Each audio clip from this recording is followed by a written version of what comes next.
July 23 release ஆக போகிற ஜனநாயகன் ஒரு நேரடி தமிழ் படமான்னு சொல்லி கேட்டிங்கன்னா உங்கள் எல்லாருக்கும் நல்லாவே தெரிஞ்ச மாதிரி ஜனநாயகன் படம் பகவந்த் கேசரி அப்படின்ற ஒரு தெலுங்கு படத்தோட அகுமார் உல்டா பாலகிருஷ்ணா அவர்களோட பகவந்த் கேசரி படத்தில் ஒரு சில நல்ல மெசேஜஸ் இருந்திருக்கும், ஒரு சில நல்ல மூமெண்ட்ஸ் இருந்திருக்கும், ஏன் ஒரு சில என்டர்டெய்னிங்கான மூமெண்ட்ஸ், ஒரு சில சிரிக்கிற மாதிரியான மூமெண்ட்ஸ், ஒரு சில ரசிக்கிற மாதிரியான மூமெண்ட்ஸுன்னு சொல்லி மொத்த படத்தையும் கொஞ்சம் கொஞ்சமாக பிரித்தோம்னா அங்கே ஒன்று இங்கே ஒன்று சொல்லி கண்டிப்பாக நல்ல மூமெண்ட்ஸ் அங்கங்கே இருந்திருக்கும். ஆனால் ஒட்டுமொத்த படமாக பார்க்கும்போது பகவந்த் கேசரி பாலையா அவர்களோட மற்றும் ஒரு கேசரி மசாலா கேசரி அப்படின்னு தான் சொல்ல முடியும். அந்த மசாலா கேசரிலேயே நிறைய அரசியல் எலமெண்ட்ஸை மிக்ஸ் பண்ணி தான் ஜனநாயகன் படத்தை எடுத்திருந்தாங்க.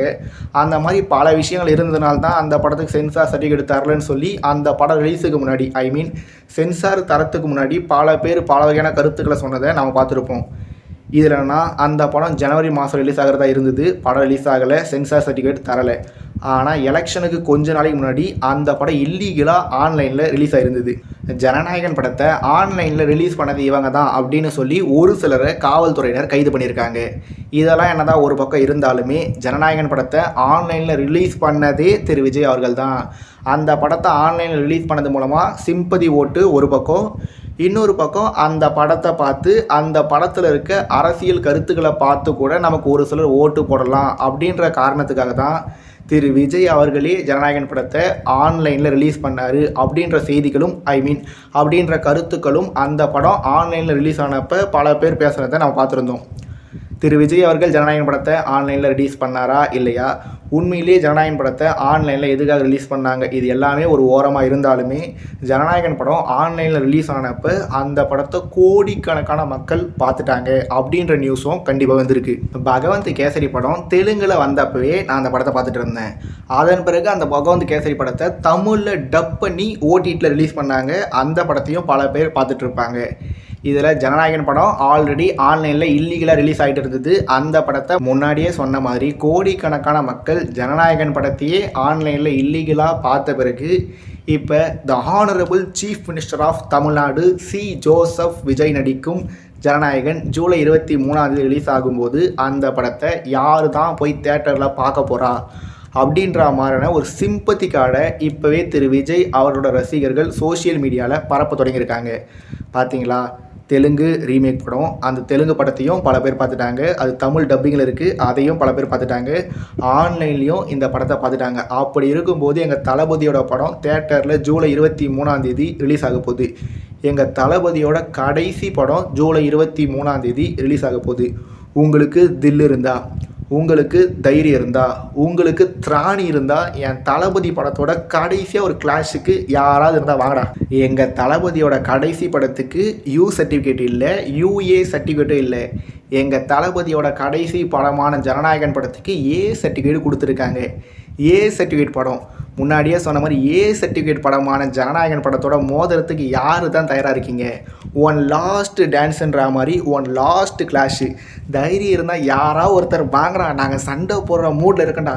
எங்கள் தளபதியோட படம் இதுக்கு முன்னாடி வருஷம் வந்திருந்தது. அப்படி வரும்போது நாங்கள் ரஜினி ரசிகர்களோட சண்டை போட்டோம், அந்த ரசிகர்களோட சண்டை போட்டோம், இந்த ரசிகர்களோட சண்டை போட்டோம்னு சொல்லி நாங்கள் சண்டை போயிட்டே இருந்தோம். இப்போ கடைசியாக ஒரு முறை நாங்கள் சினிமா சண்டை போடணும்னு சொல்லி ஆசைப்படுறோம். அதனால் யாராவது ஒருத்தன் கிளாஸுக்கு வாங்கடா அப்படின்னு சொல்லி திரு விஜய் அவரோட ரசிகர்கள் ரொம்ப ரொம்ப ஆர்வத்தோடு காத்துட்ருக்காங்க. சுப்பிரமணியபுரமோ இல்லை வேறு ஏதோ ஒரு படத்தில் பூட்டின வீட்டுக்கு வெளியே நின்று ரொம்ப நேரமாக கத்துன்னு சொல்லி கத்திட்டே இருந்திருப்பாங்க. அதே மாதிரியே திரு விஜய் அவர்கள் சாதாரண நடிகராக இருக்கும்போதே அவர் படத்தோட வேறு யாருமே பெருசாக கிளாஷுக்கு வரமாட்டாங்க. ஏன்னா 2 பெரிய நடிகர்களோட படங்கள் கிளாஷுக்கு வரும்போது அந்த 2 நடிகரோட படக்குமே நஷ்டன்றதுனால கடைசியாக பேட்ட விசுவாசம் அந்த மாதிரி ஒரு காம்பினேஷன் வந்தப்போவும் சரி, துணிவு வாரிசு வந்தப்போவும் சரி, விஜய் ரசிகர்கள் வர்சஸ் அஜித் ரசிகர்கள், ரஜினி ரசிகர்கள் வர்சஸ் அஜித் ரசிகர்கள் சொல்லி இந்த கிளாஷ்னால எண்ணற்ற பிரச்சனைகள் வந்ததை நாம் எல்லாருமே பார்த்துருப்போம். அப்படி இருக்கும்போது திரு விஜய் அவர்கள் இப்போ தமிழ்நாட்டோட முதலமைச்சர் ஆகிட்டார். இப்போ எப்படி இந்த ஜனநாயகன் படத்தை ரிலீஸ் பண்ண போகிறாங்க? The honourable chief minister of Tamil Nadu C Joseph Vijay நடிக்கும் ஜனநாயகன் படத்தோட யாருமே போட்டிக்கு வர மாட்டாங்கன்னு சொல்லி எல்லாருக்குமே தெரியும். அப்படி இருக்கும்போது எல்லாருக்குமே தெரியும் போது திரு விஜய் அவர்களோட ரசிகர்கள் கிளாஷுக்கு வாங்கன்னு சொல்லி கூப்பிட்டுட்ருக்காங்க. அவங்க என்ன தான் கிளாஷுக்கு வாங்கன்னு சொல்லி கூப்பிட்டு இருந்தாலுமே யாருமே கிளாஸுக்கு வர போகிறதில்ல. இதில் படத்துக்கு ஏ சர்டிஃபிகேட்டு, படம் ஆல்ரெடி ஆன்லைனில் ரிலீஸ் ஆகிடுச்சு, படம் ரீமேக் படம், அது அஃபிஷியல் ரீமேக்கா இல்லை அடித்த ரீமேக்கோ ஏதோ ஒன்று, எதுவாக இருந்தாலுமே எங்கள் தளபதி படம் பாருங்கள், முதல் படம் இல்லை கடைசி படம். கடைசி படம் எங்கள் தளபதியோட கடைசி படம் எண்ணற்ற பிரச்சனைகளுக்கு பிறகு 100 கோடி, 200 கோடி, 300 கோடி, 400 கோடி, 500 கோடி, தமிழ் சினிமாவோட முதல் 1000 கோடி படம் எங்கள் தளபதியோட கடைசி படம். அதுதான் the honourable chief minister of Tamil Nadu C Joseph Vijay நடிக்கும் ஜனநாயகன் படம் அப்படின்னு சொல்லியும் திரு விஜய் அவரோட ரசிகர்கள் பல வகையான கருத்துக்களை சோஷியல் மீடியாவில் பகிர்ந்துருக்காங்க. இந்த ஜனநாயகன் படம் தேட்டரில் ரிலீஸ் ஆகி ஹிட் ஆகலாம், ஹிட் ஆகாமலும் போகலாம். அந்த படம் 100 கோடியிலேருந்து 1000 கோடி வரைக்கும் எவ்வளவு வேணால் கலெக்ட் பண்ணலாம்.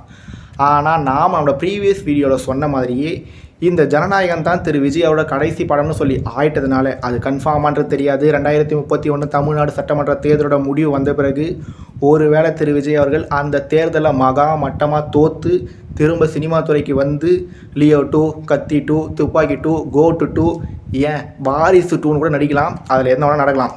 பட் ஜூலை 16 வியாழக்கிழமை சாயங்காலம் இந்த வீடியோவுக்காக நான் பேசிகிட்டு இருக்க இந்த தருணத்தில் திரு விஜய் அவரோட கடைசி படம்ன்றது ஜனநாயகன் தான். திரு விஜய் அவரோட கடைசி படமாக ஜனநாயகனாக இருக்கிறதுனால ஏற்கனவே நம்ம பல வீடியோஸில் பேசியிருந்த மாதிரி கத்தி படத்துக்கு பிறகு வந்த எந்த ஒரு விஜய் படமுமே எனக்கு 100% சாட்டிஸ்ஃபேக்ஷனை தந்ததே இல்லை. Puli, Theri, Bairavaa, Mersal, Sarkar, Bigil, Master, Beast, Varisu, Leo, The Greatest of All Time அப்படின்னு சொல்லி கத்தி படத்துக்கு பிறகு திரு விஜய் அவர்கள் பல படங்கள் நடிச்சிருக்காரு, பல டேரக்டர்ஸோடு நடிச்சிருக்காரு, பல ஹீரோயின்ஸோட டான்ஸ் ஆடிருக்காரு, பல வில்லன்களை போட்டு போலன்னு சொல்லி பொழந்திருக்காரு. மேலே சொன்ன இந்த எல்லா படங்கள்லையும் ஒரு சில படங்களில் ஒரு சில சீன்ஸ் நல்லா இருந்திருக்கும், சில பல படங்களில் பல சீன்ஸ் நல்லா இருந்திருக்கும். சிரிக்க வச்சுருப்பார், அழ வச்சுருப்பார், டான்ஸ் ஆட வச்சுருப்பார், பாட்டு பாட வச்சுருப்பார். நம்மளோட நாடி நரம்பு ரத்தம் சதன்னு சொல்லி இது எல்லாத்துலேயுமே விஜயிசம் அப்படின்ற ஒரு விஷயத்தை அவர் ஊற வச்சுருந்தாலும், பல பேரை விஜயாவே மாற வச்சுருந்தாலும், ஒட்டுமொத்த படமாக பார்க்கும்போது மேலே சொன்ன எந்த படமாவது கத்தி படம் தந்த உணர்வை எனக்கு தந்ததில்லை. வேறு ஏதாவது ஒரு டையார்டு விஜய் ஃபேனுக்காவது மேலே சொன்ன ஏதாவது ஒரு படமாவது கத்தி படம் தந்த உணர்வை உங்கள் யாருக்காவது தந்திருந்தா ரொம்ப ரொம்ப சந்தோஷம். ஆனால் எனக்கு திரு விஜய் அவரோட கடைசி நல்ல படம், தி பெஸ்ட்டு படம், 100% சாட்டிஸ்ஃபேக்ஷனை தந்த படம்னா அது கத்தி தான். ஏன்னா காத்துலேயே ஊழல் பண்ண ஊர் சரிது அப்படின்னு சொல்லி கத்தி படத்தில் தான் தளபதி விஜய் அவர்கள் சும்மா பக்கா மாசு பண்ணியிருப்பார். முதலமைச்சர் ஆன பிறகு நெல் மூட்டைகளை நெருப்பில் எரிய விட்ட திரு விஜய் அவர்கள் தான் கத்தி படத்தில் உயிரே போனாலும் விவசாயத்தை மட்டும் விட்டுறாதீங்க அப்படின்னு சொல்லி பக்காவான ஒரு சென்டிமெண்ட்டான ஒரு மாசான படத்தில் நடிச்சிருப்பார். அதனால் திரு விஜய் அவரோட படங்கள்லேயே கத்தி படத்துக்கு பிறகு வந்த எந்த படமுமே எனக்கு 100% சாட்டிஸ்ஃபேக்ஷனை தந்ததில்லை. அப்படி இருக்கும்போது தான் the honourable chief minister of Tamil Nadu C Joseph Vijay நடிக்கும் ஜனநாயகன் ஜூலை 23 ரிலீஸ் ஆக போகுது. ஜூலை 23 இந்த ஜனநாயகன் படம் ரிலீஸ் ஆகும்போது இப்போ வரைக்கும் என்னோடய மைண்ட் செட்டில் இருக்க கருத்து என்னென்னா, கண்டிப்பாகவே ஜனநாயகன் படம் கத்தி படம் தந்த உணர்வை எனக்கும் ஏற்படுத்த போகிறது இல்லை, யாருக்குமே ஏற்படுத்த போகிறது இல்லைன்றது தான் என்னோடய தனிப்பட்ட கருத்து.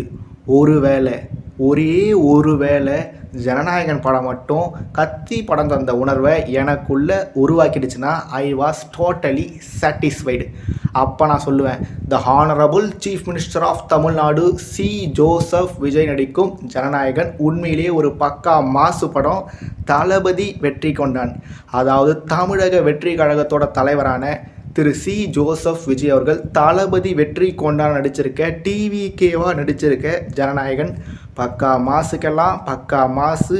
த honourable chief minister of Tamil Nadu Thiru C Joseph Vijay அவர்கள் தன்னோட கடைசி படமான ஜனநாயகன் படத்தில் முத்திரை பதிச்சிட்டார்னு சொல்லி மாண்புமிகு தமிழ்நாடு முதலமைச்சர் திரு சி ஜோசப் விஜய் அவர்களோட நண்பா, நண்பீஸ், தோழா, தோழிஸ், அவரோட விர்ச்சுவல் வாரியர்ஸ் எல்லாரும் தில்லா, கெத்தா, ஸ்டைலாக பக்கா மாசா சோஷியல் மீடியாவில் பதிவிடலாம்.